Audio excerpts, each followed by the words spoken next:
je počeo, ali kod nas je okupacija bila negdje 39. 40. 41. jel? A ono glavno što se je događalo, to je mene zateklo 41. jel? Kad sam pošla u gimnaziju. Onda smo imali u gimnaziji školu jedno vrijeme dok nisu došli Njemci, pa jer još u Brodu nije uvijek bilo i Njemaca, to je već kasnije su došli. Bar u to vrijeme, jel? Onda smo bili u gimnaziji, u zgradi, jel? Jedno vrijeme i onda smo morali izaći, onda smo školu držali u klasi. Nastavnik sjedne na klupu, mi oko njega stojimo i vršimo sve kao u školi, jel? I to je sve išlo tako dok nije došlo hladno, jel?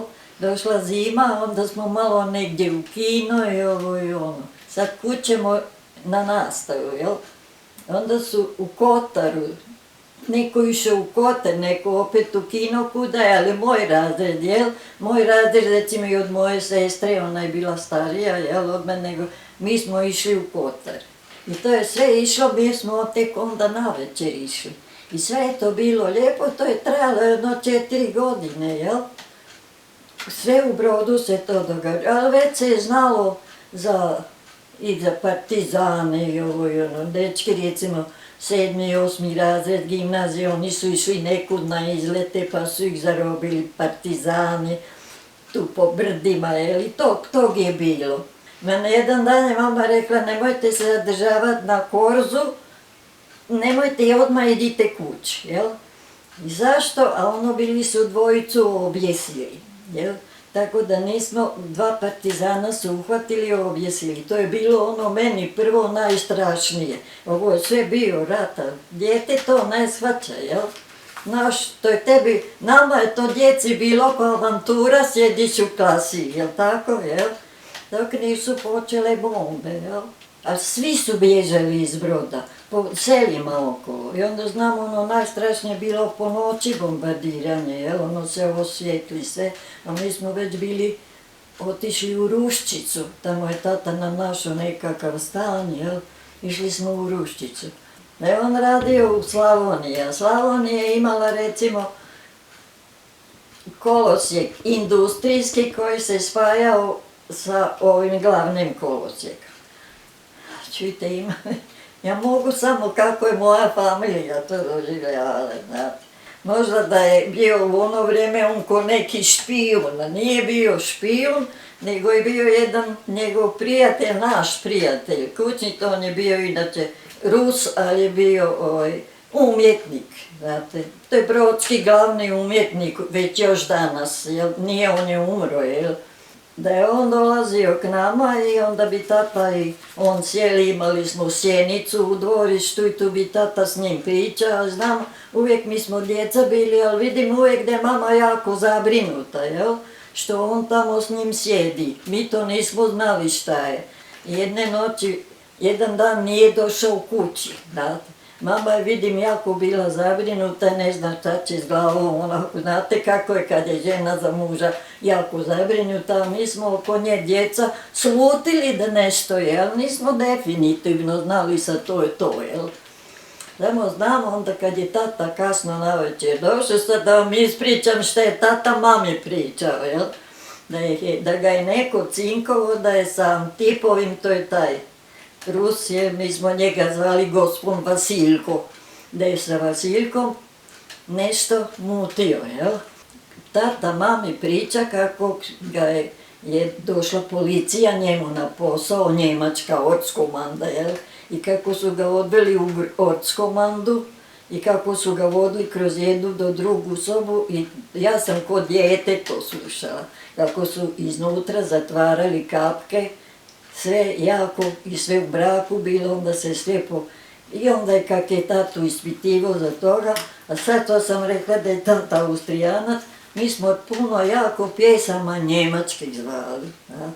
I onda tata da spasi Vasiljka, jer je optužen, jel, već su ga bili zatvorili, i tata, ma kakvi mi smo Njemci, ovo ono, jel, i zove njega na večeru, tu smo morale sestra i ja pjevat njemačke pjesme i to sve skupa, tako da se I kako smo imali, mama je jako bila isto protiv Njemaca, jedan put nas je jako uvredio, jel?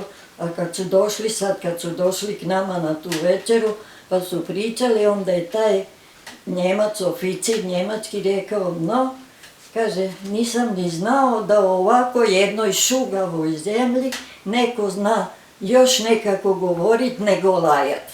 Razumijete? A vamo je to tako strašno, a mama isto znala njemački, da je ona njemu odbrucila. Mi znamo i govorit i njemački, a šta vi osim njemačkog znate? Nego lajat, jel? Ajde, vi recite drugi jezik. Tako da se tata umire od straha i onda tata to sve umiri, malo natoči ovo i ono, a mi pjevaj njemačke pjesme, tako da se to spasilo za sada. Tata je morao otići, došli bili domobrani i tu smo isto domobrane doveli na stan. I jedan vodnik iz Gradiške, dečko, se zaljubio u moju sestru. Kad je moja sestra i oni kad su opet otišli, opet su došli domobrani i on došao da traži moju sestru.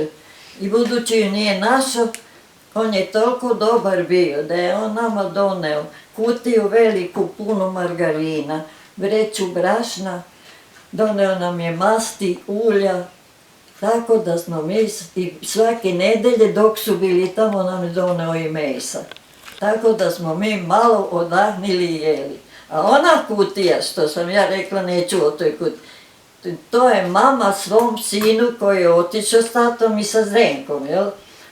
Metnila unutra i kobasice i malo špeka i jednu veliki škanicu čokolade u prahu. Ali mama rekla, ne smijemo dirat, to je Dadino, taj se dečko zvao Dado, to je Dadino i nismo mi, to je bilo stvar. Ali šta smo mi doživjeli? Kako smo išli mrak, noć, naša se kola kojim smo mi išli sa tatom prvi put, su se izvrnila. Razumijete? A mama je umotala sestru i mi smo bili, da smo mi samo u onu ledinu, u snijeg otvrknila je ta kutija. A kad smo se, onda su tata i taj kočijaš morali sad izvući iz toga svega kola i dok su oni to sredili, ja sam gledala po kupicama i kad smo natrag sjeli u kola, jel, sad sam ja imala taj škanicl koji je već malo ispadu. Uzela žličicu, ja sam to probala, ono čokolada. A možete si misliti šta je to, da sam ja taj dan pojela samo malo žganaca sa ajnprenjuhom bez soli. Znate šta je to bilo? Kad mama ne vidi, ja brže odem u WC pa bacim, jel? A mama, moraš jest, nismo, mi smo bili gladni. Mama je sestru, jel, ona nije vidjela.